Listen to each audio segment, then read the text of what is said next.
قعدنا كتير والقعاد ما نفعناش. يلا بقى كفايانا كسل ونشوف هنعمل ايه. يلا بنسمي الله ونقول اللهم صل وسلم وبارك على سيدنا مولانا محمد وعلى اله واصحابه اجمعين. بحبكم في الله، ما تنسوش بقى اللايك والاشتراك في القناه وكمان كومنت حلو زي كنت تشجعوني بيه. نعمل مع بعض روتين بسيط جدا في مملكة البسيطة. النهارده تاني فيديو. طبعا اول فيديو بدأنا بيه هي اوضة الاطفال. النهارده هنعمل الصالة. المقطع التالت هيبقى باوضة النوم بالمطبخ، يعني هصور الاتنين مع بعض ان شاء الله. انا الصراحة لسه ما صورتهمش النهارده بقى، خلينا مركزين في الصالة. ابتديت بقى انا انفض الكنب كويس. انا طبعا حاطه الكنبتين على حرف الان على هيئة ركنة، عشان طبعا الصالة عندي مش كبيرة قوي، والكرسيين مدخله كرسي في الاوضه دي وكرسي في الاوضه ديت. طبعا هنشوف الشقه مع بعض واحده واحده. ابتديت بقى ان انا اشيل الحافظه واطلعها بره عشان انفضها. تنفيضه حلوه جدا عشان اغسلها. طبعا فرش الحافظات بيغنينا كتير اللي احنا نغسل السجاد، ما بيخليش السجاد يتهان بسرعه. طبعا لو انت سايبه السجاد كده بتخلي السجاد على طول بتبقى طينه. على طول بفرش الحافظات عشان انا عندي طفلين صغيرين، واحد عنده 5 سنين وبنتي عندها 3 سنين ونص. طبعا يعني الاتنين دول مفيش معاهم تفاهم، لازم ان انا افرش الحافظات عشان اريح دماغي. هنا بقى ابتديت ان انا اشيل السجاده. طبعا يعني السجاده قشطه منوره، الحافظه هي اللي عايزه تتغسل غسله تمام. ان شاء الله بقى اغسلها معاكم. هبتدي بقى ان انا اكنس. طبعا زي ما قلت لكم اهم حاجه اللي احنا نكنس الاول قبل ما نمسح. طبعا انا عندي اصلا الشقه نظيفه عشان طبعا ايدي فيها على طول، حاجه لا يبد منها. طبعا طول ما انت معاكي اطفال ما تضمنيش، ممكن يرموا حاجه هنا يوقعوا حاجه هنا، عشان كده ايدينا لازم تبقى على طول في الشقه عشان ما نلاقيش كارثه ولا الحاجه اللي الاطفال بيوقعوها. هنا بقى ده الدبدوب بتاعي، قلت لما ادخله الطرقه لغايه لما امسح. زقيت بقى الكنبه وكنست وراها. طبعا التراب الناعم دوت يعني ما شاء الله في اي حته، سواء بقى في دور ارضي في دور عالي، يعني حاجه لا برضو لا بد منها. ما نقدرش ان احنا نتخلص منها خالص. ابتديت بقى ان انا اكنس كويس ورحت رجعت الكنبه مكانها. طب ايه ده؟ طب انت مش هتمسحي ورا الكنبه؟ لا مش همسح ورا الكنبه. طب مش معنى مش هتمسحي؟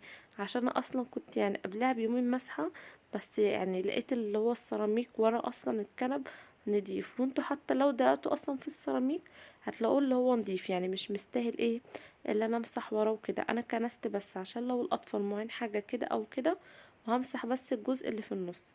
طبعا زي ما انتم عارفين انا صريحه معاكم. طبعا كنت ممكن كدبت وقلت لكم انا مسحت ورا الكنب، بس هو الكدب ملوش رجلين اصلا. انا الصراحه زي ما قلت لكم بقول لكم على كل حاجه بصراحه، والله لا انا ما مسحتش ورا الكنب عشان ورا الكنب نضيف. طبعا اللي هتقولي طب انت كده خلاص دي تنظيفة رمضان ومش هتنضفي تاني؟ لا طبعا اكيد، يعني كل يومين بننضف اصلا. هو اساسي يوميا بتكنسي الشقة وبتنضفيها، بس اكيد يعني كل يومين 3 بتمسحي. يعني لسه عقبال رمضان هنمسح يجي 5 مرات 10 مرات تاني. بس طبعا يعني حاجة لا يد منها اللي احنا بنشجع بعض وكده. زي ما قلت لكم انا مش بعلم حد. ايه رأيكم بقى في شكل الكنب بتاعي وانا عاملاه على هيئة ركنة؟ طبعا الصالة ما كانتش هتاخد الانتريه كامل زي الصالة اللي هناك، كانوا يعتبر صالتين في بعض. هنا صالة واحدة. عملت بقى الكنبتين على هيئة ركنة. عايزاكم بقى تكتبوا لي في الكومنتات ايه رأيكم في الصالة. طبعا انا حاطه فيها النيش، حاطه فيها اللهم صل على النبي الغسالة، وفوق الغسالة الشاشة. طبعا كانت أمنية حياتي اللي الغسالة ما تحطش في الصالة، بس طبعا كنت مضطرة عشان السلفيكان في الصالة وكده، وحطيت الكنبتين دول على هيئة ركنة. قولوا لي بقى ايه رأيكم بقى في النظام دوت، حلو ولا لا، ولا غير في حاجة؟ طبعا اللي انتوا حابينه. هنا بقى هشيل برضو هنا الفرش اللي انا كنت فرشاه. طبعا انا يعني الفرش الابيض دوت يعني والله والله مالكوا عليه حلفان، هو يوم واحد يعني بكره هشيله. انا بس هتهنى بيه النهارده وبكره هشيله. طبعا الفرش البرتقاني دوت بيستحمل معايا يومين 3 برضو بالكتير قوي، بس الصراحه غير الابيض. يعني انتوا طبعا عارفين طبعا الابيض مع الاطفال ما ينفعش خالص. عايزه ان شاء الله ابقى انزل اجيب طقمين وساعتها ابقى اصور لكم، يعني يبقوا طقمين حلوين وفي نفس الوقت ايه سعرهم حنين. طبعا الواحد طبعا مش ناقص ايه حاجات غاليه في الاسعار اللي احنا فيها ديت، يعني الواحد منهار لوحده. هنا بقى كان فوق الغسالة بقى كنت سانده حاجات، هبتدي بقى اللي انا اشيلها. واللي احنا برضو هنا دوت المفرش اللي انا هفرشه. التجهيزات الاساسيه اللي احنا طبعا لازم نعملها قبل رمضان.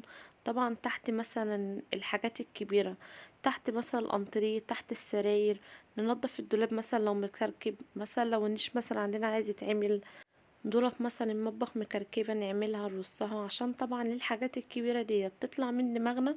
نغسل السيراميك ننظف الدنيا. طبعا وقبل رمضان بيومين 3 هنروح طبعا ايه طبعا لو انت ما عندكيش اطفال قبلها ب3 ايام هتروحي فرشه شقتك ومريحه دماغك. بس طبعا بالنسبه لواحده انا يعني عندي اطفال، ممكن افرش قبلها بيوم او قبلها بيومين، بس الاحسن لي الصراحه قبلها بيوم، اللي انا هفرش وهريح دماغي. في نفس الوقت شقتي هيبقى صباح رمضان وشقتي نظيفة من كل حاجة. بس طبعا ابقى كدابة لو قلتلكوا هفرش قبلها ب15 يوم الفرش بتاع رمضان الاساسي، اصلا هيتوسخ وهيتبهدل ومش هتحسي قهوة رمضان. طبعا الفرش دوت الاساسي نخليه قبلها بيومين، يعني دوت سواء مثلا لاي بنوتة بتفرش شقة مامتها او حتى شقتها او حتى شقتي انا لما اجي افرشها هفرش قبلها بيومين او قبلها بيوم. لو بيت عيلة الاحسن تفرشي قبلها بيوم. بس الاول اخلصي بقى من الحاجات الكبيره، تحت السراير تزعفي تغسلي الفرش تغسلي السيراميك، يبقى بس فاضل ان انت تلمعي الشقه وتفرشي ايه، انتريه بقى كنب، تلمعي الارض وتفرشي بس الفرش، وكل حاجه هتبقى نظيفه. طبعا اللهم صل على النبي بقى ايه، نعمل مع بعض حاجه حاجه. هنا بقى خلاص بقى يعني فنشت الصاله كلها ولمعت كمان النيش، بس سامحوني المقطع ده اتقطع. طبعا انتوا زي ما انتوا طبعا ما عارفين يعني، ادينا اهو بتعلم واحده واحده يعني، من لسه مبتدئه، استحملوني وشجعوني كمان. لو وصلت بقى لنص الفيديو هقول لكم تقولوا لي كلامي صح ولا غلط اللي انا بقوله، سواء كلامي عجبكم ولا لا، اللي انا افضل مكمله بطبيعتي مثلا في الفيديوهات، واللي انا مثلا ما اضحكش عليكم واتعامل مع يعني اتعامل معاكم بطبيعتي. يعني انا بتعامل معاكم اكن انتوا قاعدين قدامي، مش حكايه بقى اللي انتوا مش شايفيني ولا انا اضحك عليكم، لا والله بتعامل معاكم بنيه صافيه جدا.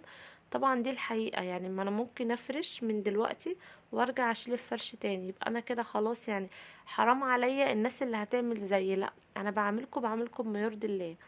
ظبطوا كل حاجه، اعملوا بقى تحت السراير وفرشوا برضو فرشكم الطبيعي، ما احنا اكيد يعني في الساعه ديت مش هنخلي الشقه على البلاط. طبعا اللي احنا اصلا لما هنبتدي نشيل بقى ونخلي الشقه على البلاط ان شاء الله يعني ايه، قبليها كده قبل العيد بكام يوم نغسل بقى سجاد بقى ونبص وحيطان بقى ونرشش بالميه والخرطوم ونظبط الدنيا. هنا بقى اللهم صل على النبي، ابتديت بقى انفش السجاده، شايفين السجاد نضيف ايه فله. بصي اي واحده سايبه سجادها عريان دلوقتي عندها اطفال تنزل حالا تشتري حافظه، حتى بصي لو 100 جنيه، ان انتي بصي هتداري السجاد بتاعك بجد ومش هيتوسخ ولا هيتبهدل ولا حتى هيتهان. هنا بقى دخلت اجيب الترابيزه، خلاص اصلا الصاله خلصت، هي اصلا صغيره يعني مش كبيره، كانت التانية بتاخد معايا وقت عشان كانت كبيره. لا الصراحة الموضوع سهل جدا على قد كده. هو الوسع حلو بس يعني الوسع ليه ميزة والضيق يعني، والحاجات الصغيرة ليها ميزة. الحاجات الصغيرة حلوة اللي انت بتخلصيها بسرعة، الوسع بقى بياخد معاكي وقت. هنا بقى بقول لكم خلصت، شايفين ما خدتش معايا وقت ولا مجهود ولا اي تعب، بدل ما نفضل قاعدين ومكسلين. هنا بقى ديت الصالة بعد ما خلصت.